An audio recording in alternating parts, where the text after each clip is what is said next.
Hello, Jamie from Inky&Scrappy, sharing with you today my stamp set series featuring ink road stamps Wackadoo stamp set. This is card 2. It's a full scene platform pop-up card.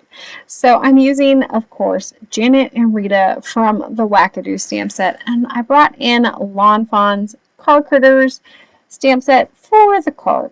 Of course, the smaller sentiments in that Wackadoo stamp set fit perfectly on my little license plate there, so I added beans to the license plate. You know, because I slipped on my beans. Anyways, I brought up the cartoon characters on my phone so I could do some color matching. So I'm bringing in my Ohuhu markers. My main base sheet here has every Ohuhu marker that I own on it. Some of the ones that double up, some of them that don't double up. So I'm pulling both from my Ohuhu Honolulu set and then the Ohuhu set. So one has brush and bullet and the other one is just the bullet and then the chisel. And so this way I can kind of pull and go from there. I usually pick one color that I feel is the color that I'm looking for, and then I come in and bring in a lighter shade and a darker shade, depending upon where I'm going with it. It really kind of depends. So I usually go for 3, but sometimes with this card I probably only did 2 on a lot of things, and so if I couldn't find a third color that I really loved, I just went with the 2, or I felt I only needed 2, I only brought in the 2. So this color chart is actually on my blog. It will be in, along with this card, it'll be in that post, but it'll also be on the right-hand side in the Ohuhu Marker Blends tab, and all of my marker blend color swatches are found or live there.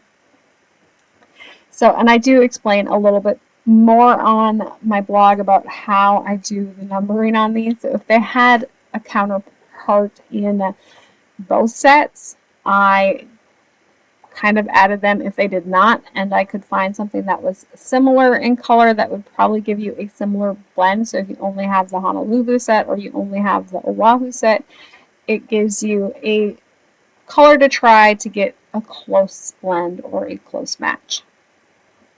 I don't do this all the time, but sometimes. So this time I had done it, and so it is included with it for you. So I'm just coming in with, I start with my darkest tone and then I work lighter.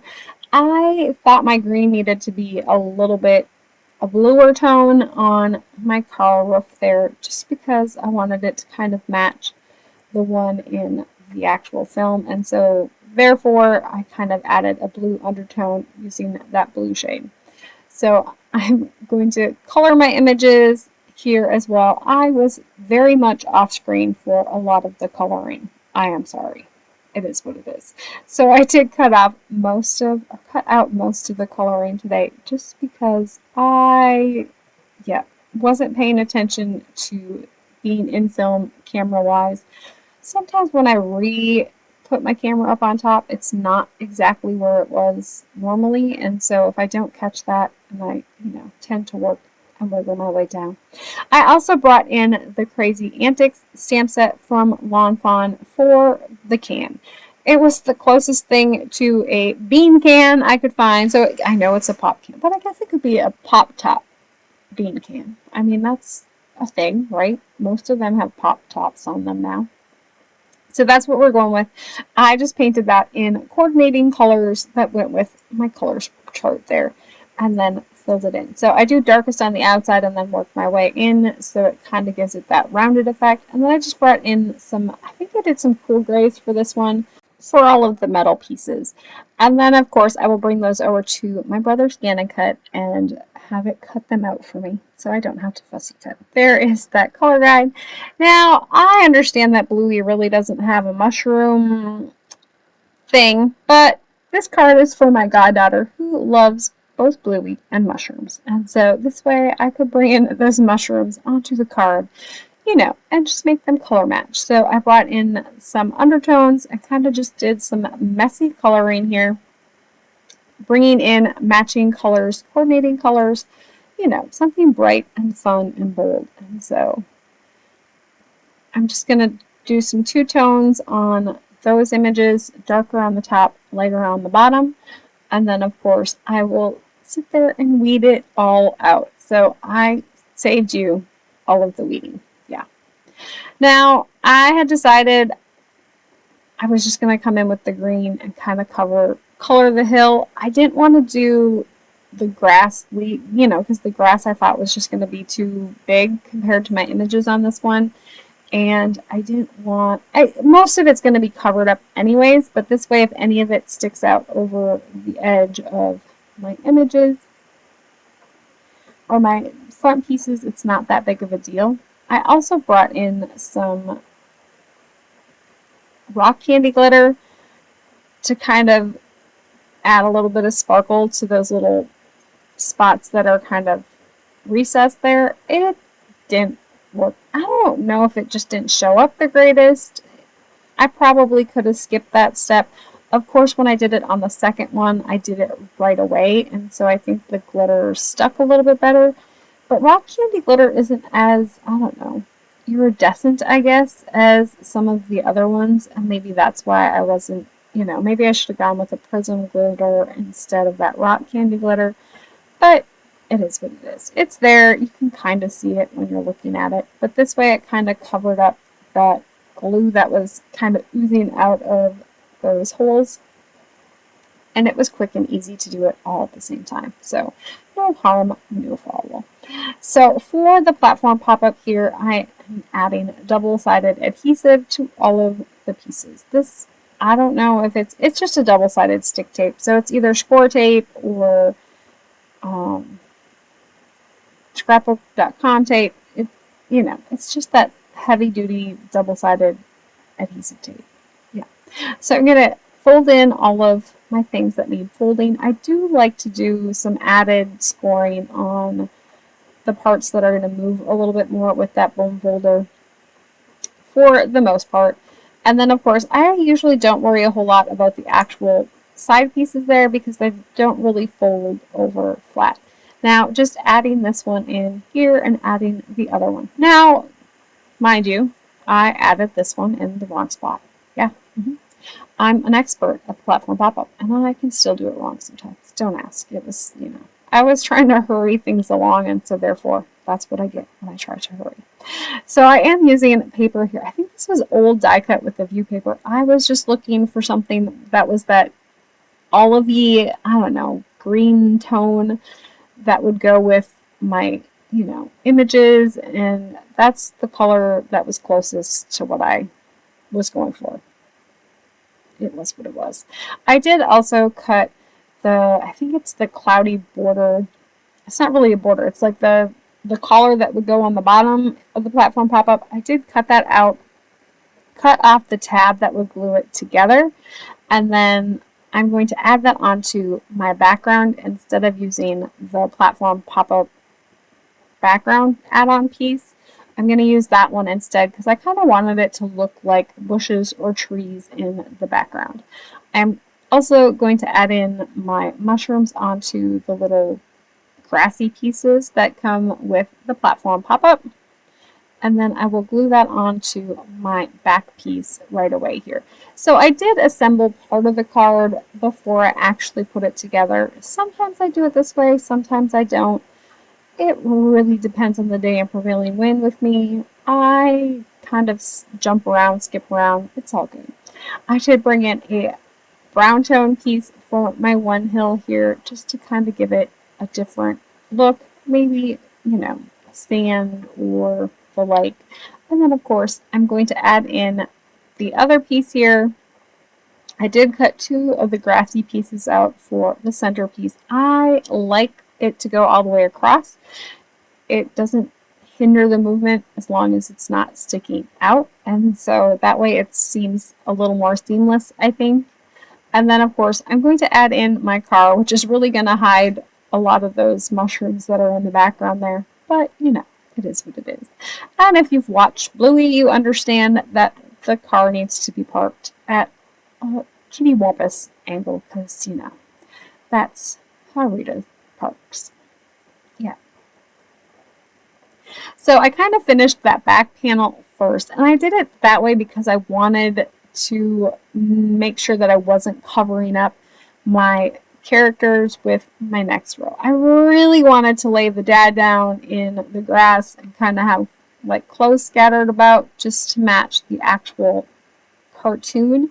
But he would have covered up, you know, Janet and Rita and the card. So he had to be standing up, which was fine. And then, of course, I'm going to bring in something else for my front piece here. So I did end up cutting another one out of a matching purple. It was just a scrap of cardstock that I had. I want to say it's close to my heart. I don't know which one it actually is from. But it matched my purple and it had some flowers on it, so I figured it would work for the front. For my front piece there, I'm just adding those mushrooms in as well. And then I'm going to actually glue my box together here. So by lining up your bottom two pieces on the bottom and gluing those together before you actually do your two side pieces, it seems that I don't have any issues with anything bowing or flexing wrong and not fitting right, I guess. That was a cake craft, you know. She had mentioned it and it works beautifully and it works every time. So now I should have probably cut a little bit more off of each edge of my wraparound here because I wasn't trying to wrap it around. I was trying to tuck it inside, right? So I did put double-sided adhesive on the bottom, on the back, and then I did glue on top of it to help it to stick and stay a little bit better. But adding that glue just gives me a little bit more wiggle room when it comes to placement, and then of course making sure that it stays stuck. You know I have adhesive. If you've been here before, you know I have adhesive issues, trust issues. It is what it is. So I am going to bring in this piece here. I actually cut it out with that cloud wraparound, and then I just cut off the sides that I didn't need because I just wanted a hill. So I cut a hill stitched on the bottom just to kind of give it a little bit of added color there. And then of course I put Mom off to the side there. Now this is probably not the brightest thing that I did when it came to making the card, but you know, it is what it is. I did not put my sentiments on there yet. Yeah, I maybe should have thought that one through a little bit earlier. It's all good. So I'm going to add my beans onto the card here, just kind of filling in some space and adding to that whole scene as a whole. So making sure that they wrap around the front, and then of course I will add some onto the hill in front there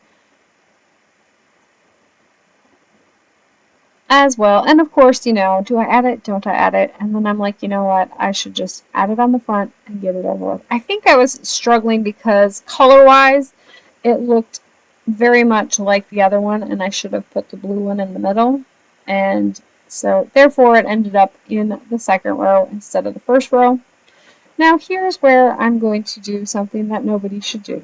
I'm going to stamp on my sentiment, of course, after my whole platform pop-up is already pretty much done. I am going to risk it all and add my sentiment. Now keep in mind, if it does not stamp perfectly, I can always cover it up with a, you know, die cut out a flag piece or a banner strip and put it on there and then cover it up. So that's why I wasn't overly concerned, but I did make sure that I had lots of magnets holding down my platform pop-up, and I did use VersaFine Onyx black ink to hold or to stamp with. It usually gives me a better, cleaner stamped image right away. So yeah, it worked. I am also going to add one on to the background. That one wasn't as big of a deal because it's just a flat piece back there. So nice parking spot Rita. So of course for Oh Biscuits, it's a birthday card, right? And so I wanted to bring in, I brought in the Crazy Antics set again, and I'm just going to bring in the birthday part of that one. So just kind of lining that up in my Misty, making sure that it is all going to fit there. Oh, maybe I did Bubbles of Joy. I must have brought in the Bubbles of Joy. Sorry, the Bubbles of Joy stamp set, because I think it was maybe wavy or curved. I think that's what I ended up doing. Yeah. So I selectively inked that one because I just needed happy birthday to you. And that will finish up my Wackadoo the Grannies scene card featuring InkyandScrappy's Wackadoo stamp set and Lawn Fawn's Platform Pop-Up. I hope you have an amazing rest of your day. Keep getting inky, and I will see you again next week. Bye!